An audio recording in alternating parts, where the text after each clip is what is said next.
Hey everybody, Frank here from Repair Defense. If you skipped the intro, today we're going to create a monster. Your HDR50 is not supposed to look like this, but just bear with me. I kind of left it in this state in a bag. I had to use some parts for another customer and I never got back to assembling it.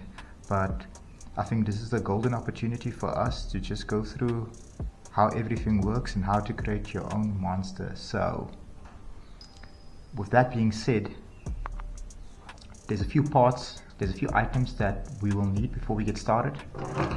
Obviously, you'll need a variety of star and flat screwdrivers. The last thing you would want to do is strip the heads of your screws. Second item, well, not a second item, so we have the tools out of the way and we'll introduce a few other tools as the video progresses. So most important thing that you'll need from my pack will be the threaded barrel. The reason why my barrel looks so scruffy, it slipped on the lathe. I experimented a whole lot with this barrel. Trust me, it works. I never had it treated. Yeah, so this is a micro rifled, I think 1:16 twist ratio barrel. Works very effectively. And this we're going to run this with my tried and tested Stinger projectiles. If you run this through a rifle barrel, trust me, performance will be insane. Enough of the bragging. Another important item that you'll need will be the valve pin. I think, if I'm not mistaken, there should be a 10 to 12 mil valve pin. We're going to need the degasser adapter.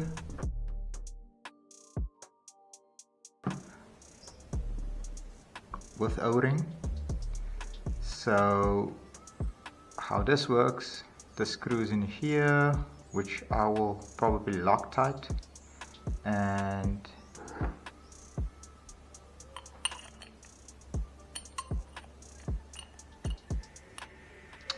come on, I must just deburr these threads. And that's how this will work. This will sit within the grip when we're done. So let me leave that for now. So let's assume this is a fully assembled HDR50. You need a star screwdriver, and we're going to remove all of these screws. And then what you would want to do is gently pry open the two halves of the casing.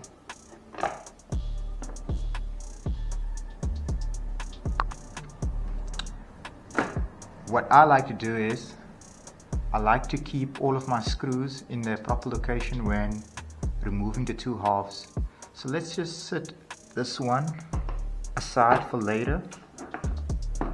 So how this works is this will sit here, and obviously this will sit within this casing as well. So this houses our valve pin, gas chamber, trigger mechanism.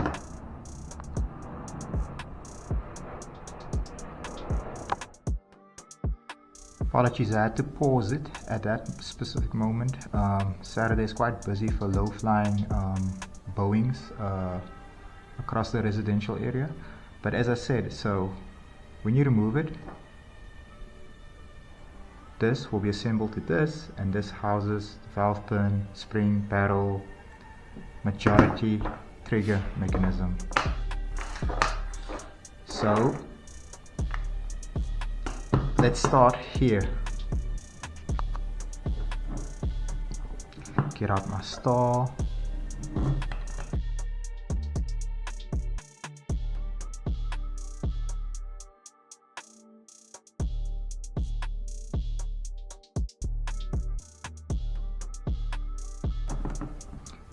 Please use the appropriate star screwdriver, as I said initially. You always need the right tool, the right job, the right job. You need the correct tools.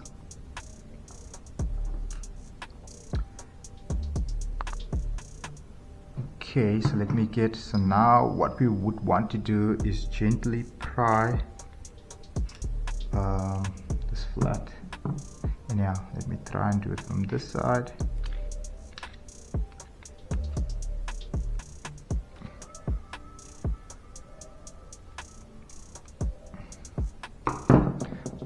I try to use minimum tools because not everybody will have all of this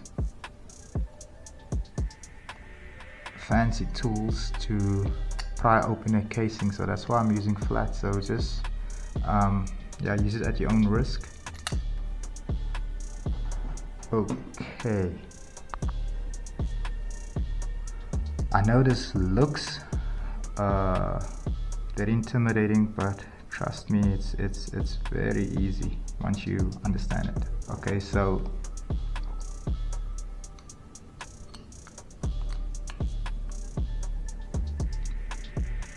I have my, where did I put my valve housing? Ah, here it is. So let me show you how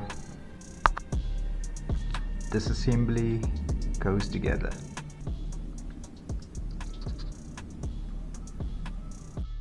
So for all intents and purposes, I will be calling this the bolt assembly.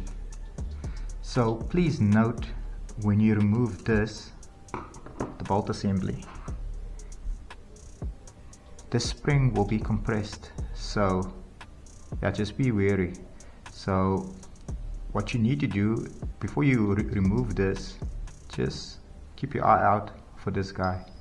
Trust me, once I did not take note of this, and I spent a good hour looking for the spring. Same as last, it's all about prying this guy out. Okay, let me keep this guy there for later. It's all a prying game. So what I would like to do at this point, so when my left, so as I'm pointing here with my left finger, so when this part starts to lift up, what I would like to do is I like to keep tension with my left hand and compress the spring, so I can gently put this whole assembly down and just lift out the valve, the whole bolt assembly, and just let it just slide the spring retainer cap off. So this, let me just give you a quick rundown. So this will look something like this with the original valve pin.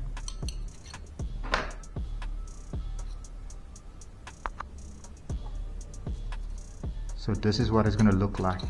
So as I was saying, when you remove it, so when the back end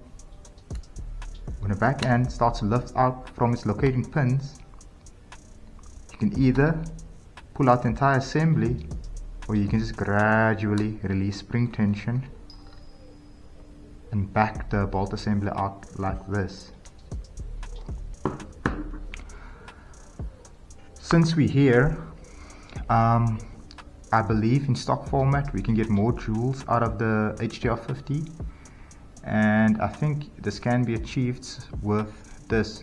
So as I'm going through the HDR, the reason why this spring is here and why this spring has been sized accordingly to its current coil pitch and wire thickness, cold drawn steel spec is, so once this chamber has been charged up with fresh CO2, the pressure in here builds up to about, on a good day, 850, 800 to about, yeah, almost 900 psi. So even though this is under spring tension, the CO2 will override the bolt. So in actuality what happens is this bolt, I'm going to try and illustrate it. So from this end the bolt is going to pierce through its retaining cap. This will bump. This will kickstart your projectile because this bolt will extrude violently through the spring retainer cap, pushes the projectile through the barrel and releases CO2 behind it. So that is why these forward bolt launchers are so powerful compared to the burner, where the burner just uses CO2 to push the projectile through. This guy, the bolt hits the projectile and the CO2 expels it throughout the barrel. That's why with the burner you can't have basically a sized barrel, a very close running tolerance barrel, because due to the lack of bolt contact or lack of bolt, your projectile might get stuck. So that's enough for this story. So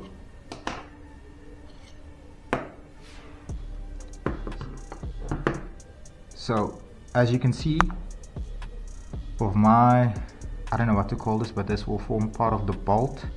So the bolt screws in here, this is about an M4, M4 metric hole. So a lot of people say you don't need to replace this guy, but I tend to disagree. So if you want to use this HDR50 and you want to do it correctly and use it for home defense purposes, I would say please replace the aluminium or aluminum bolt with the stainless steel.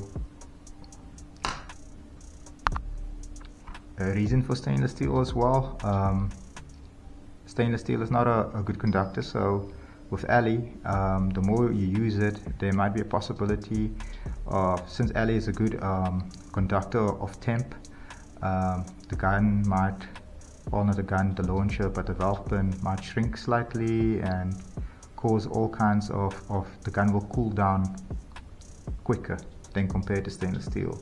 And when things start in, especially if it's made out of aluminum or aluminium, if it cools rapidly, then it means more of your dimensions will diminish with it. So stainless steel will maintain the launcher with cold temperatures, CO2. It will maintain with high pressures as well. So I've always been scared of snapping aluminum bolt. That's why I always replace it with the stainless steel. And as well, the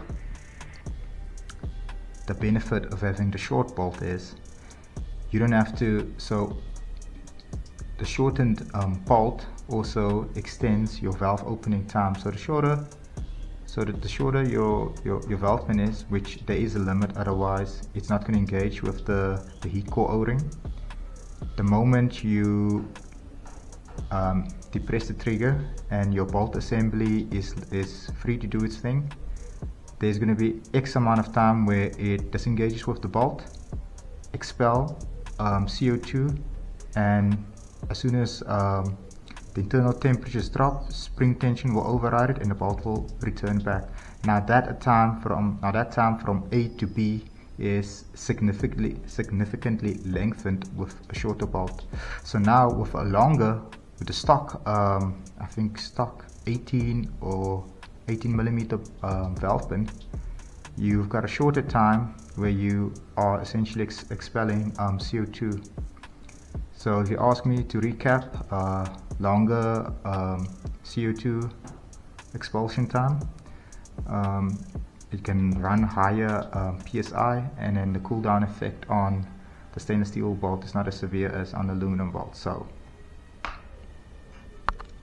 sorry if I yap a lot, but I'm just trying to relay all of the information that, or everything that I've learned across. So to get the stock valve pin out, You're going to need quite a substantial valve, flat screwdriver, and we're going to need a lighter. So let me just show you shortly, because now I think I'm going to need the vice grip.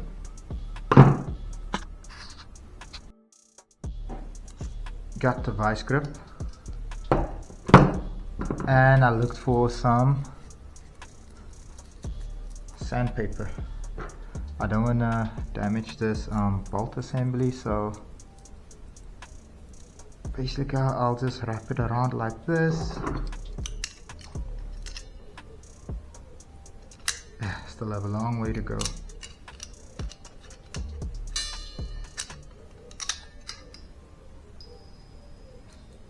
If you have a lathe, you can do it in the lathe, or if you have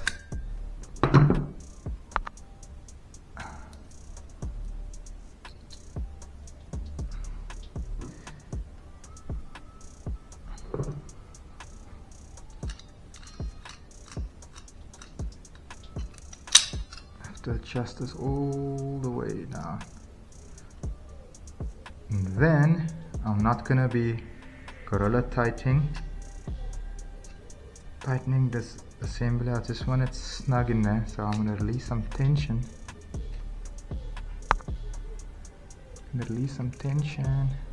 And try and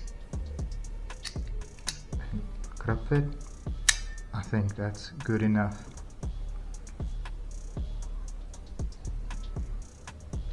So now I don't know, I didn't even bring my lighter now, so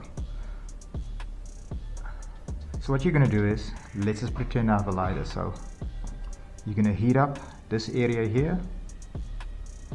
You're gonna heat it up until you will see some smoke emanating, and that will be from the Loctite or super glue they put on the threads from factory. Very important. So coming back to why my customer's HDR leaked was due to this factory Loctite wearing off, and then it kind of gives you that slow leak through the threads, which is funny though, because I assumed that the heat core O-ring should block all of the CO2 from reaching the threads, but that is what I found. It was very interesting though. So let's quickly install our new valve pin.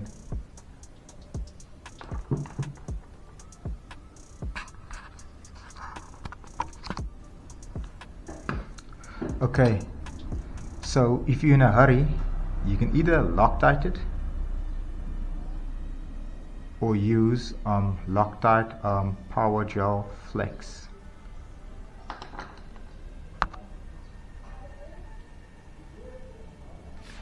Let me just continue rolling and quickly fetch the Loctite. Sorry about that. So this is quite expensive, so this is what we use to seal off threads permanently. This is the red Loctite. So whatever you put in here, so whatever you put on the threads can only be dislodged with high heat. So this is a good alternative, because this will be your best bang for buck, and you don't actually need to wait about 24 to 48 hours until the Loctite has been fully cured. But since I'm engineering, I wanted to say fundi, but that's actually incorrect. So since I'm engineering, I'll use some red Loctite. Let's put some red Loctite on these threads. Oh, shit. I have to wipe off the excess. Loctite only cures in the absence of air, so you don't have to put too much on there. So this is the irritating part, where you have to drop your valve pin in there and then kind of align it to the threads. Sorry, I'm trying to do all of this on camera.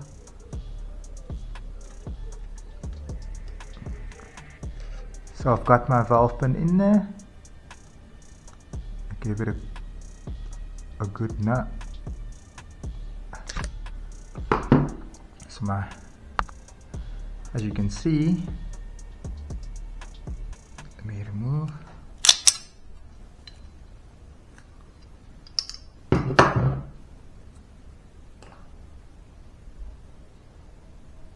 Valve pins in there.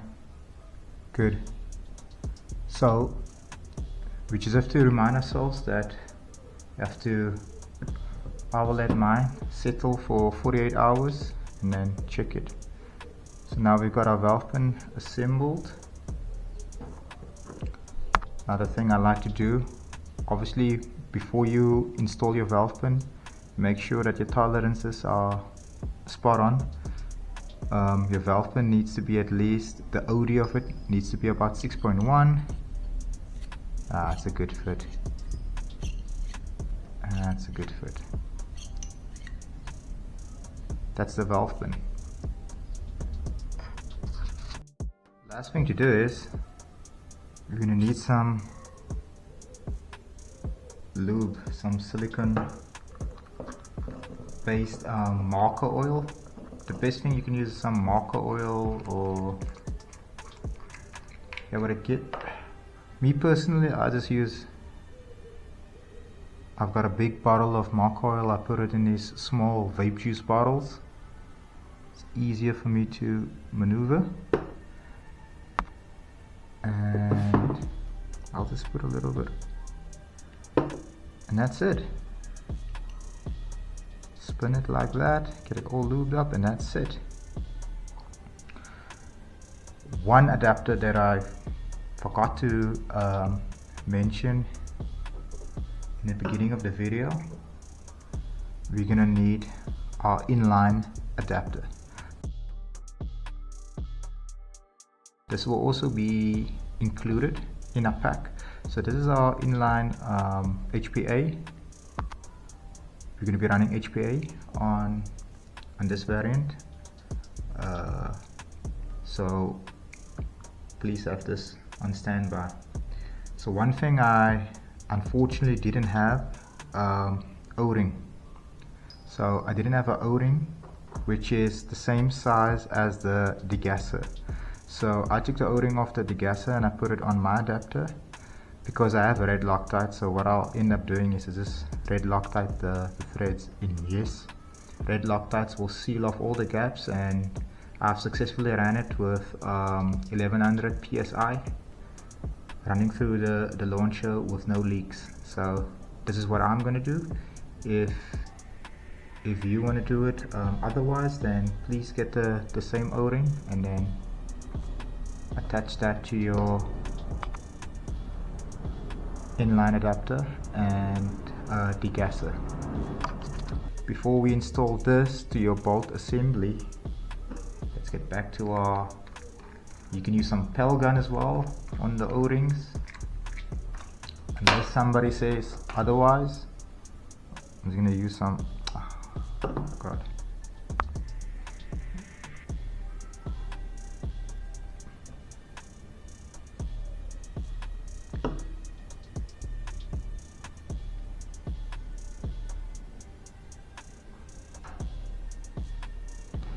Okay. One last thing. Before you install this adapter, make sure you remove, there will be a reducer in the CO2 chamber. It will almost look like a C-snap ring, but all it does is it just reduces your CO2 volume capacity. Please remove that, and you can remove that by sticking a flat end from this side and minding your O-ring. You can knock it out. I don't think I have an adapter lying around. I will have to look for it, but anyhow,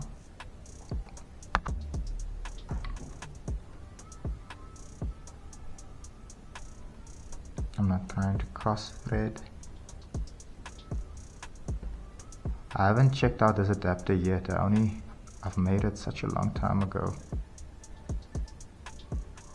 Perhaps I need to run a die nut.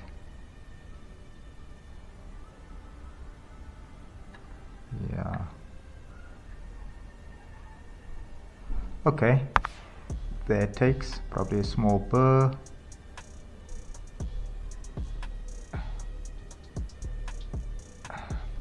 So at this point, you can only tighten it to a certain extent, because we don't have any flats to put a wrench on it or a spanner on it to tighten it. What I also like to do is I'll use the on and off adapter with the bottle, and I'll give it a nice nudge.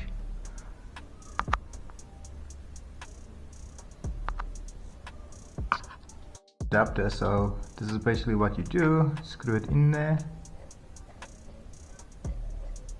Fortunately, I already got a CO2 pierced. I'm still waiting on another on and off cog.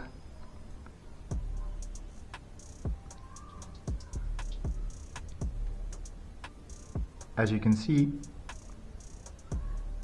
can either hand tighten it until the O-ring compresses, or you can put a wrench or spanner across the flats, or a shifting spanner,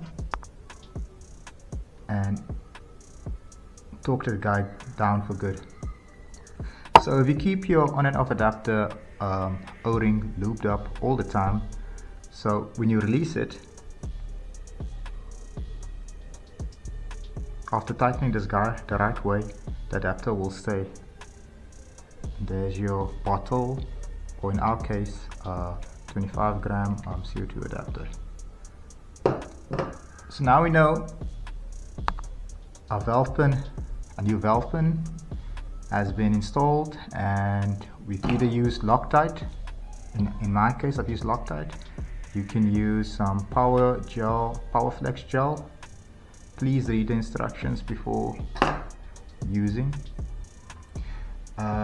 Next, while we have the disassembly out, or the bolt assembly out, so this is the CO2 chambers also attached.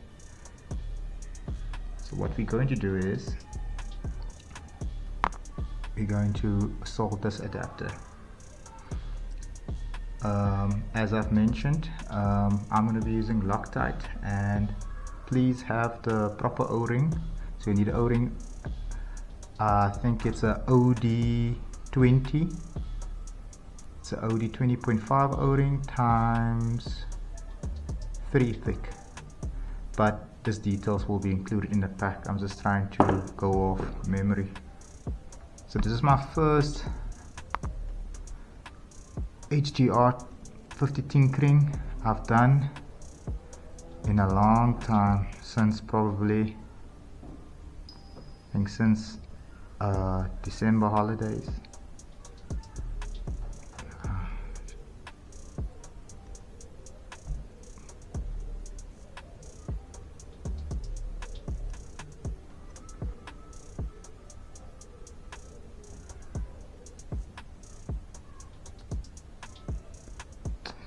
Oops.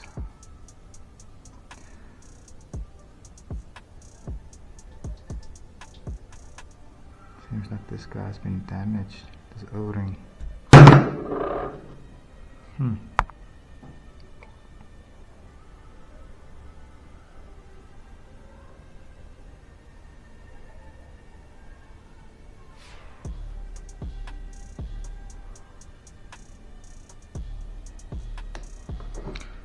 Just see, yeah, this O-ring.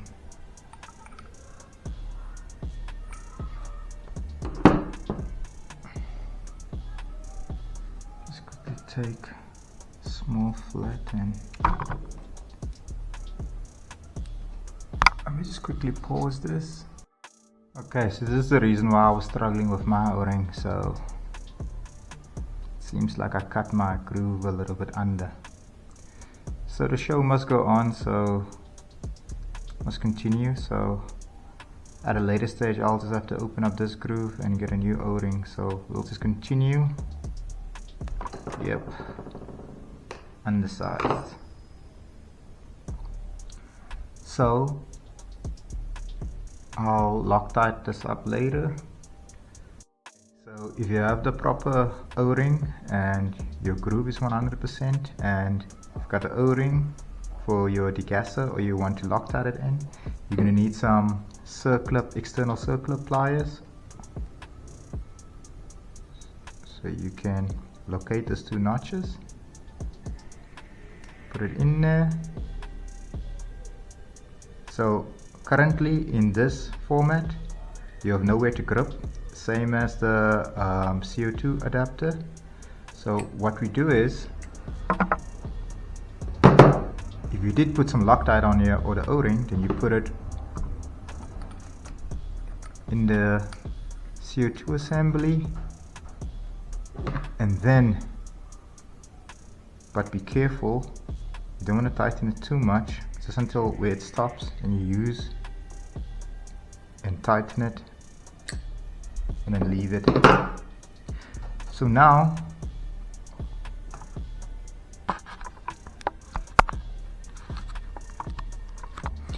we have a bolt in and a bolt, we have an inline adapter in, and we have a degasser. So what we can do now, we can start to assemble everything to this whole trigger mechanism casing. Okay, we need a spring, so just look out. So here's a little rubber bump stop. Put this guy, just do a head count before you assemble things. The last thing you would want to do is assemble this entire launcher and then you have forgotten about the smallest part. So put the rubber bump stop on.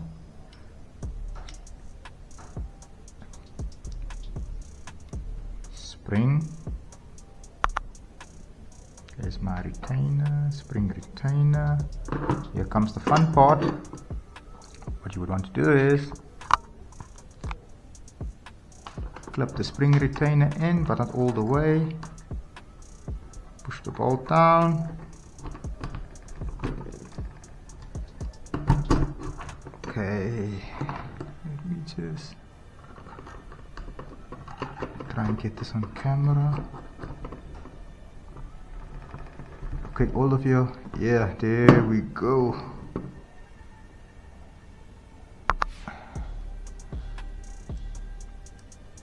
So now everything should be in there.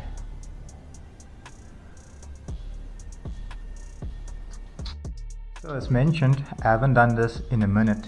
So after installing this whole bolt assembly, please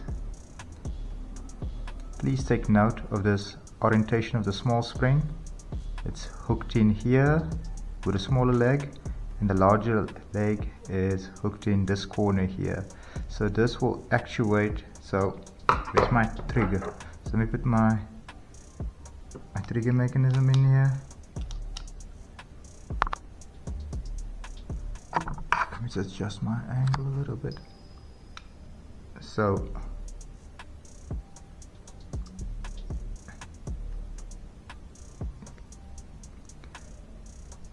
here we are. So this spring, all it does is it keeps this corner located within this V groove of the bolt. So even if you gassed up, this bolt will not be free to fire unless you trigger. So just take a look, see what's going to happen here now. Besides the drum getting rotated, you see what it's doing. The trigger is going to touch this mechanism, it's going to actuate your bolt. So the moment this corner here, the sharp, this 90 degree, or looks like a 90 degree corner, leaves the V groove of the bolt, your bolt will be free to fire. and after all the CO2 after you expelled all the CO2 within the chamber, the spring tension will override, will push your bolt back, and by that time you would already release the trigger, and then this guy will locate to the bolt again, which will leave it ready and safe for the next shot. So, and I think that's about it. I'm just trying to be sure for my own sake as well. And now we can, yes sir, we can close this casing up, and that's about it. Please do not forget about this little reducer for the barrel, and it kind of locates to your drum. So this part is very important as well. So let me just quickly show you. So here's a drum. So under the compression of the barrel spring, all it does is it just locates. You'll see here it's got quite a significant chamfer, and this guy's little chamfer. So all it does is just locates to your next round. So let's put this guy in there. No, wrong side, like this. And as I said, that's it. Let's close her up.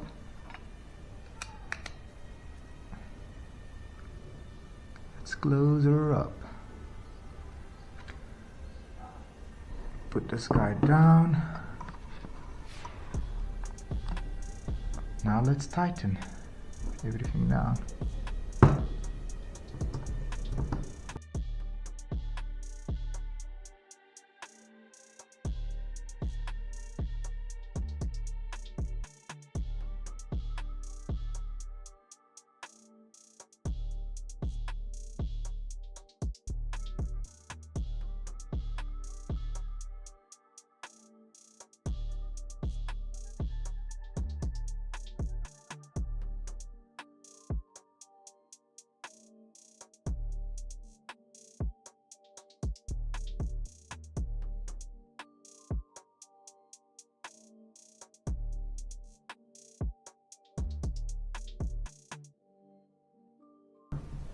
Just one last thing though.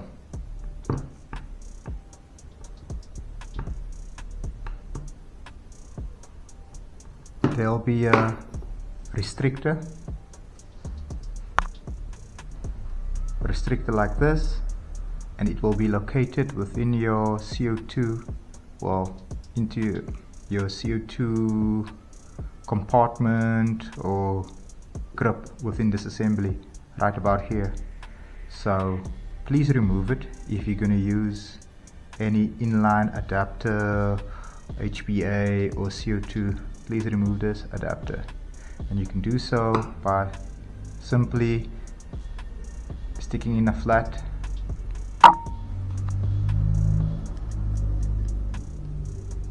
and removing, going anti-clockwise rotation. Almost forgot about this guy. Please remove it. Let's just quickly take a look how far. Look at that bolt is in, and then we're missing this guy here, which is this bolt in there.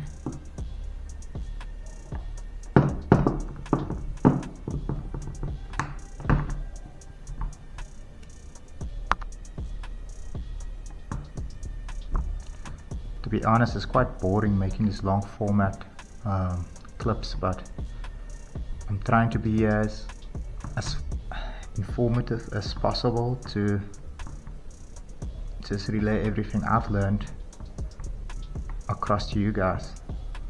And I think that's it. So let me just readjust my angle. So here we are. The most important and difficult part done.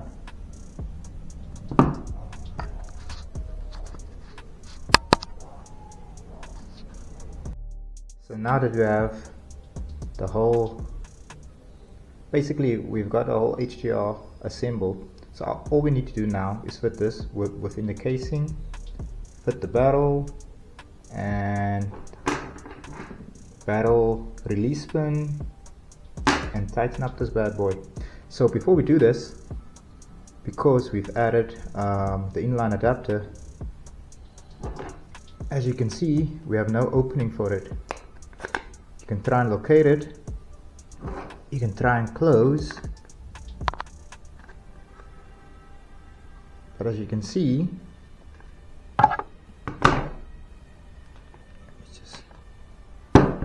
let me stack this. Okay.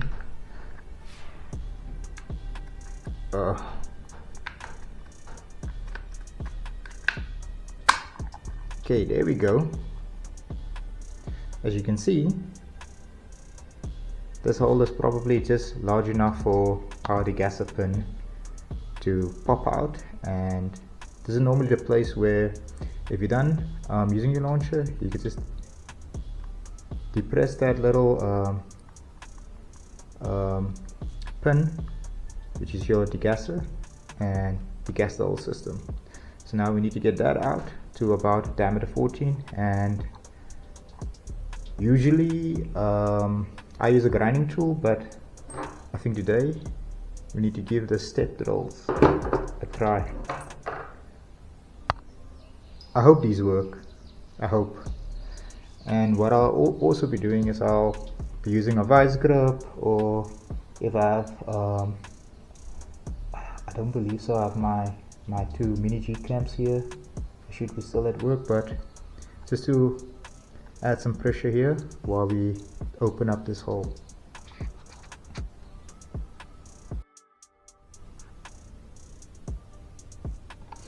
Okay, so I've installed the vice grip just to clamp the shell before we start drilling. This is a crude method because I got half of my tools here, but also the modus of operandi is to achieve all of this with minimum tools required. So far we've just used screwdrivers, there are screwdrivers, vice grip, circular pliers, and now we're going to need a drill and a few step drills. I'm sure if you buy these off AliExpress or Alibaba or Amazon, I'm sure you'll find some cheap ones, because these are just cheap ones that I bought myself specifically for plastic. So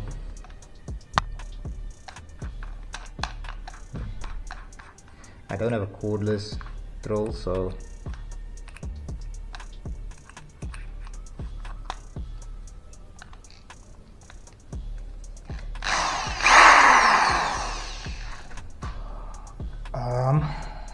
let me try and maneuver like a contortionist just to get all of this on film.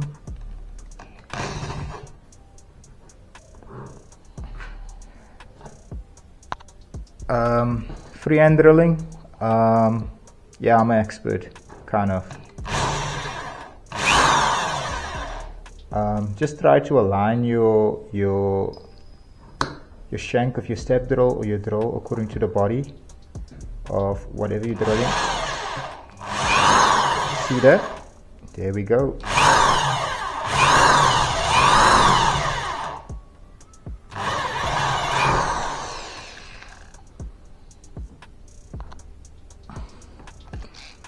And I think this goes to 12.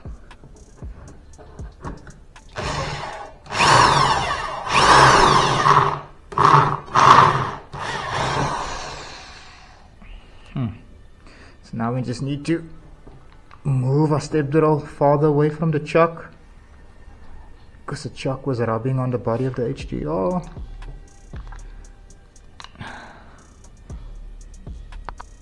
So let's continue. Let the good times roll.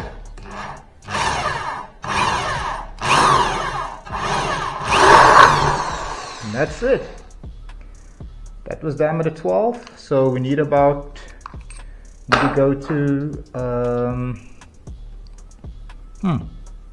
so this is the next one. This one goes from up to 20, so I think I'll move it to 16.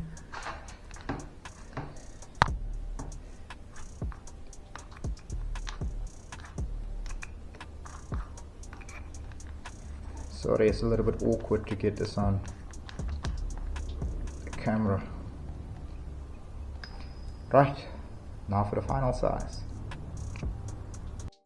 So unfortunately I didn't record the final boring of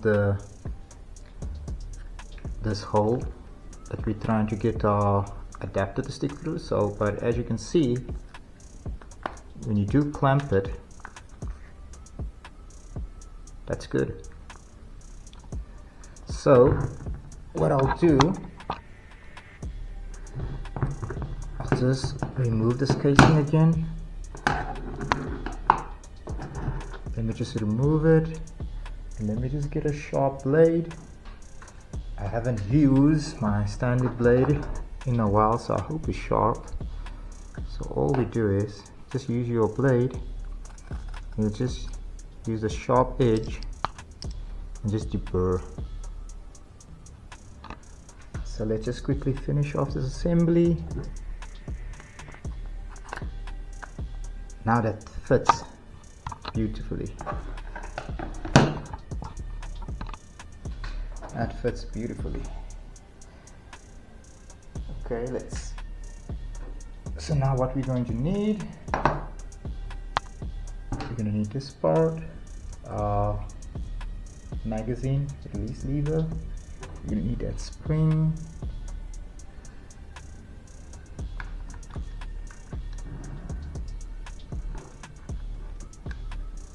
clip this boy in, there we go. Now for the barrel, put your barrel back in. So because this barrel moves about 2 to 4 millimeters in and out, so what you want to do is, if you have some they call it on and off gog grease, it's the viscosity is a little bit thicker, almost like bearing grease, that you can apply on it on top side and the bottom side. So I finally got that little lip in there. So hopefully the spring you guys use will be an ends ground spring, meaning that you won't have this loose coil here that can potentially prick your finger like it just pricked mine. So at this point we're good for closing up this assembly.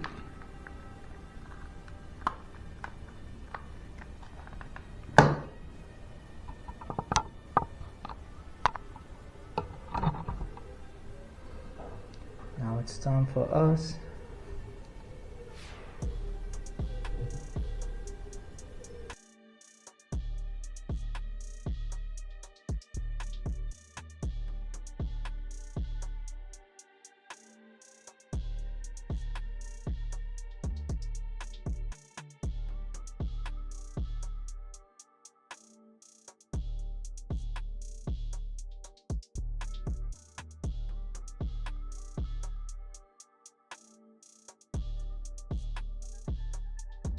and this is the final product if you did everything correctly. Inline acer, a bolt, a modified valve bolt is in there, it's drying, setting. I'm going to give it 48 hours.